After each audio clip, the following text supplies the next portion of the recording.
Joie, une paroisse de l'église du christianisme céleste située à Sémékra qui a célébré sa fête d'action de grâce le dimanche 22 novembre 2020. C'est dans un temple en construction que les fidèles et invités ont rendu grâce à Dieu pour ses bienfaits à l'endroit de chacun d'eux en cette année 2020 marquée fortement par la pandémie de coronavirus.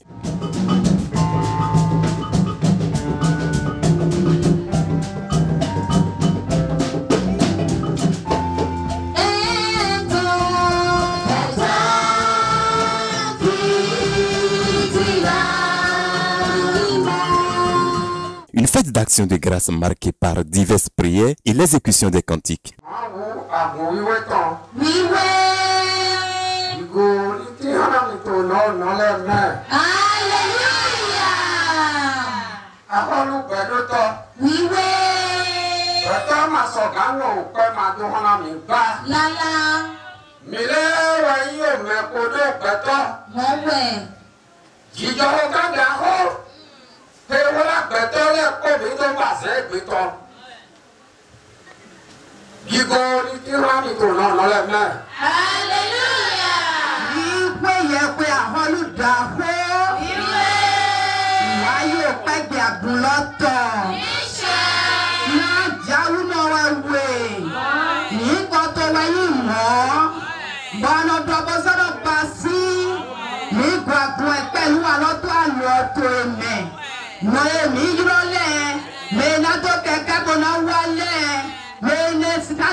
Oui, il est bon et très juste de te remercier.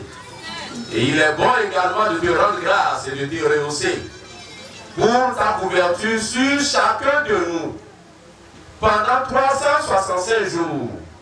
tu as veillé sur nos âmes, sur l'âme de nos enfants et de nos femmes. Tu as veillé sur ton Église. Et c'est pourquoi ce jour a été retenu pour un jour de fête, d'allégresse et de reconnaissance. Selon tes prescriptions, que tu as ordonné à Moïse ton serviteur, que pendant ce jour d'allégresse, personne des vivants ne parviendra devant toi les mains vides. Et ce sera un jour d'allégresse et de fête. Et ton Église, la paroisse au Père aux lois, retient ce jour pour te rendre grâce et pour te remercier. Éternel, descends parmi nous. Amen. Assiste cette fête des moissons. Amen. Donne un grand succès à cette action de grâce. Amen.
Lors de la prédication, le vénérable suprême évangéliste Christian Bankole a rendu grâce à Dieu qui a rendu effective la fête d'action de grâce avant d'exhorter le peuple de Dieu à ne pas être à la fois source de bénédiction et de malédiction.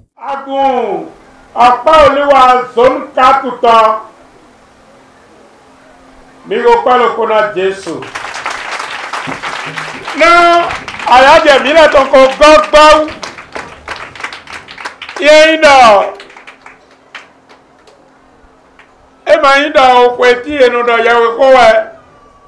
wenu mi wa fi minado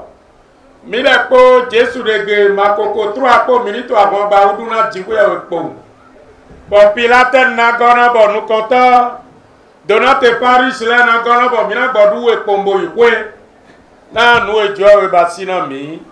e ko klo gamo igora nu kwa to lo le me Chibe ogo to to ye ko ji to be e do no mi do no di do na me de ko be ji aligo glolo na gbomodo wa meji ahri danu na gbomodo wa e do me mo koto e potene do ni boize gilise o sere mi do li va voto kwegbe ni ze kambo sindego bo ze do ko bo do di do kaka bo bi okume e potene uga na yin re gba igbagbe no tonji e do male to nu da ko de we yo e da gbe to gbo padre to me bo gbe to di ji gbe yawe inu di da ji gbe yawe to e to tu e ma duro na wa nu ke ji gbe yawe duro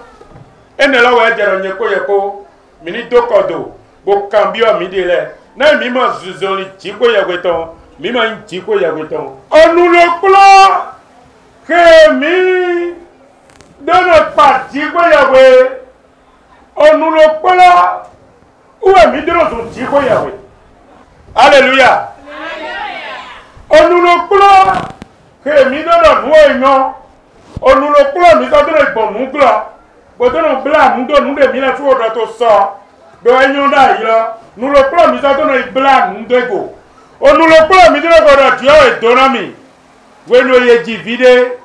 mele no cambiaro vite e je do sun si kabi yon si e do virona bia no bo visin virona wa dagbe e na wa o gan o topo onopo de viro je wi wanji eji ateshike ji eji ateshike ye tonji ero ya la to gladiba nu pe vile de yona vie ton ne utu mi na hegle ke yi na we onudo klo ke mi do ro ni yan onudo klo mi so do to di do to nu glodo ni gle imo ko do ni yan ma so gamble igora nu ko to lo lo. Une fête d'action de grâce est un moment pour faire preuve de reconnaissance des grâces reçues. Ainsi, paroissiens et invités ont témoigné à Dieu toute leur reconnaissance de diverses manières.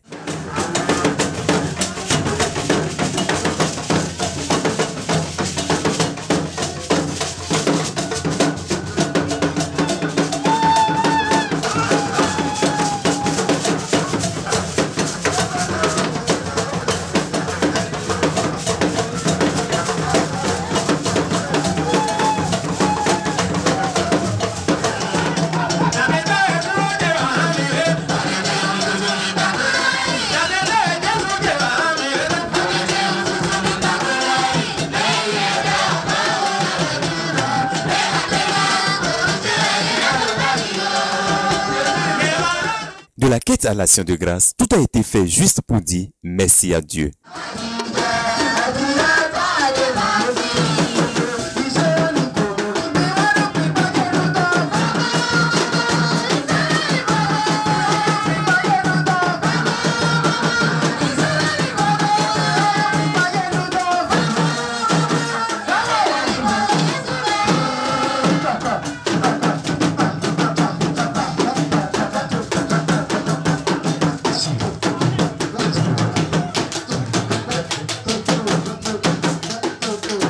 Venez pour dire merci à Dieu pour avoir préservé la vie de chacun d'eux, paroissiens et invités apprécient.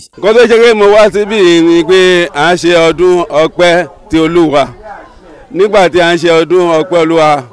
ní ọdún tó kọjá àwa ní ọdún yìí nígbà tí mo tún gbọ́ ni mo wá láti wá ṣe ayẹyẹ pẹ̀lú wọn nínú ìjọ náà. Inú mi tún dùn pé gbogbo wa tí a wá bí nísìn Olúwa ò fi ẹnìkan kẹ́ni sílẹ̀, gbogbo wa à ń jọ ṣe àjọyọ̀ náà. Àmọ́ wá gbàdúrà pé Olúwa tó ṣọ́ wa tí a wá síbí kó tún ṣọ́ wa ti ọjọ́ míì kí ẹ̀ṣẹ̀ wa kó lè pín bí. Tí mi tún wá fi bó wá pé lọ́dún tẹ̀ tó gbé mi má lè lọ mi náà dùn pé lọ́dún ẹ pẹ̀lú àgbà dídé mi ṣe lọ àzàn tí tó horọ́ mẹ́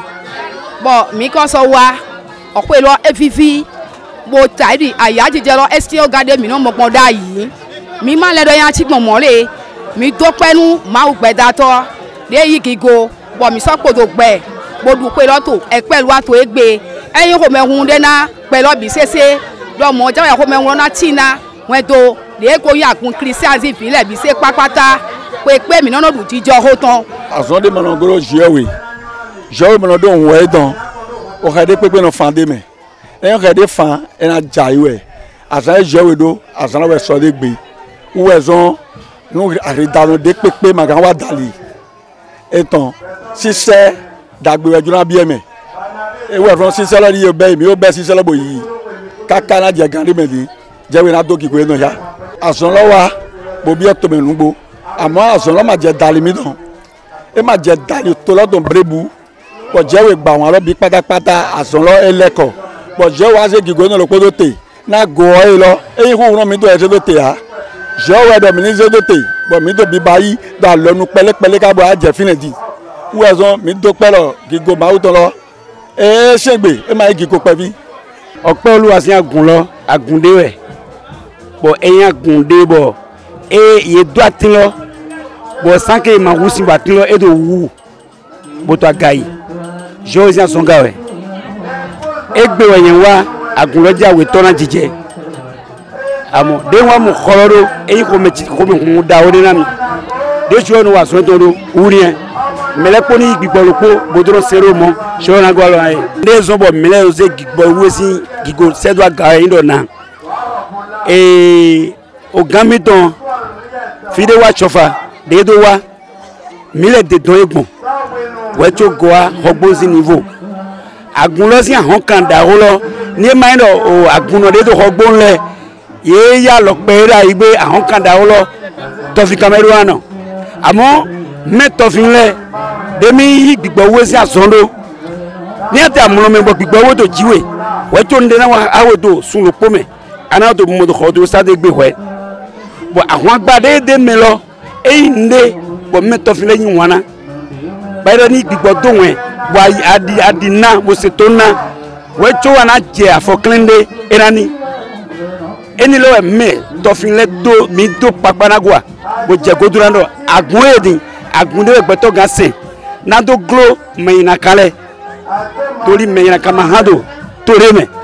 amo aga yi gbigbo wese o de tata de iroko ni adedo jikofa amade yon de wa do mo àwọn tó gba ho meto file mi yise bodo agunle lo agunde we gba àwọn gba dede me lo eno gba oku wan bodo gba ase wan bodo gba nu ka za wan bo dona so de me ni aza wo lo dobodo ile agbasa to ran fa amo nusupo e mode mi ozo mi je godona nu mi ton wedo ope do nu de ma wo lo ba ilo ni mi teze alo mi ton da edo ta mi ton mi te ro yin bodo pe na e ma pe do ayon ko wura wu aviton na mi le me sigba e ma yin mo gba wo mi to pe do egbe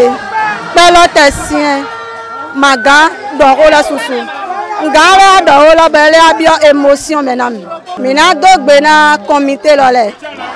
pataki président comité lo ton ewe mana gboje comité ton le wa mina le dogbe na sous région mi ton ewe yan lo ropo to pe lo tenten bodo e mana gbelegba do mi me agunvi sunu nyonu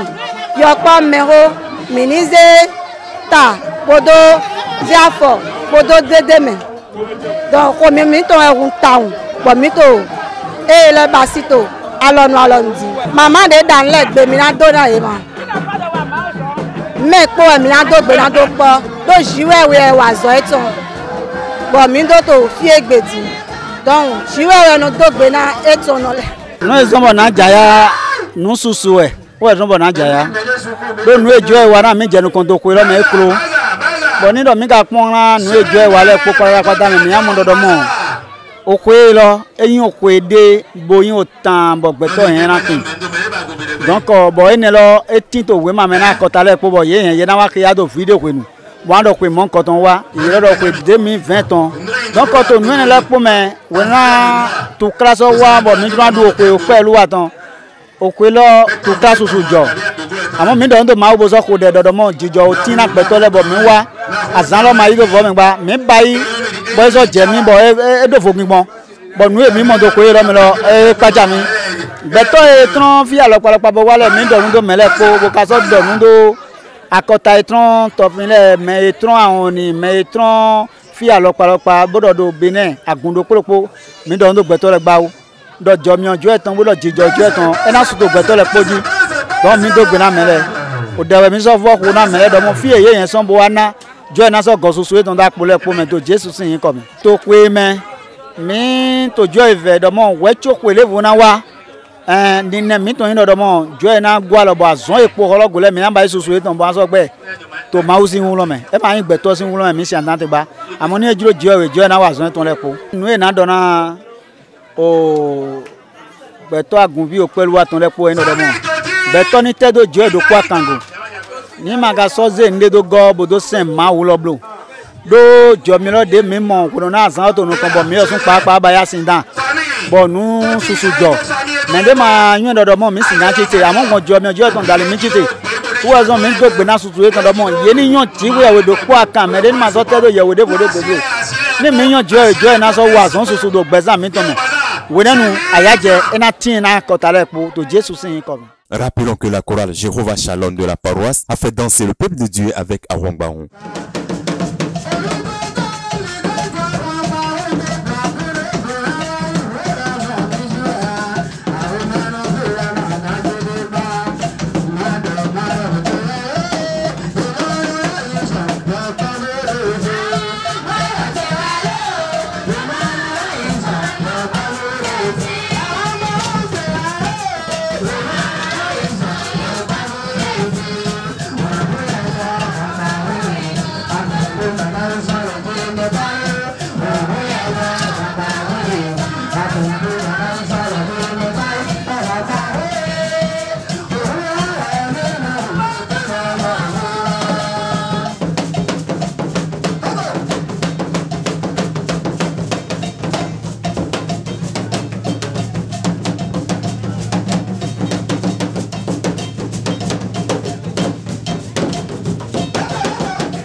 La grâce de Dieu. Que cette grâce demeure sur chacun pour des lendemains meilleurs. Amen.